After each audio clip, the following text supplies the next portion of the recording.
Donc vous rencontrez des problèmes avec des rongeurs, notamment les souris et les mulots, vous entendez des petits grattements dans les murs, vous avez des petits couinements, vous retrouvez des excréments dans les tiroirs ou au niveau de vos poubelles, vous en voyez une passer de temps en temps, nous avons la solution avec différents produits que vous pourrez retrouver, soit sous forme de pack, soit sous forme individuelle. Donc, et si cela ne suffit pas, vous pouvez toujours nous contacter sur notre site ou par téléphone pour une intervention. Donc il existe différentes solutions pour lutter contre les rongeurs. En priorité, on va s'assurer de l'étanchéité. Donc pour ça, vous avez des barres de seuil pour les portes avec un renfort métallique à l'intérieur du caoutchouc.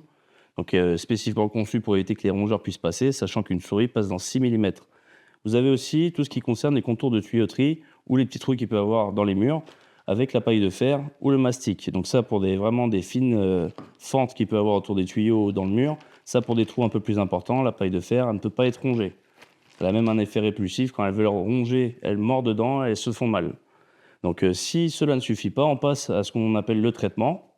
Donc là, concrètement, on a des pièges, soit par capture si on veut des solutions non létales, si on veut juste faire de la capture et pouvoir les lâcher plus loin, éviter de les relâcher juste devant la porte, elles auront tendance à revenir très vite. Vous avez des systèmes de pièges létals, donc là on est sur de la tapette ou des plaques de colle qui permet d'avoir une efficacité rapide et puis de se rendre compte réellement de l'infestation. Ce qui est un peu parfois le défaut du poison, c'est que c'est compliqué de chiffrer parce qu'on va voir une consommation, mais on ne peut pas exactement savoir combien de souris on a pu traiter.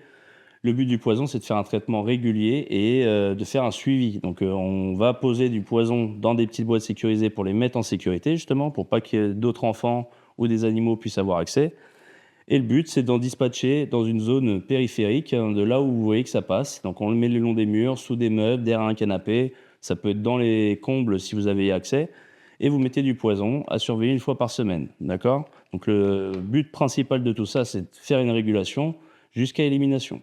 N'hésitez pas à utiliser plusieurs de ces solutions pour avoir plus d'efficacité. Le poison, ça permet de réguler en continu sans trop, on va dire, chercher. Les pièges, ça permet d'aller beaucoup plus vite. Donc, s'il faut aller sur deux, trois actions différentes, n'hésitez pas. Plus vous en mettez, plus ça sera efficace.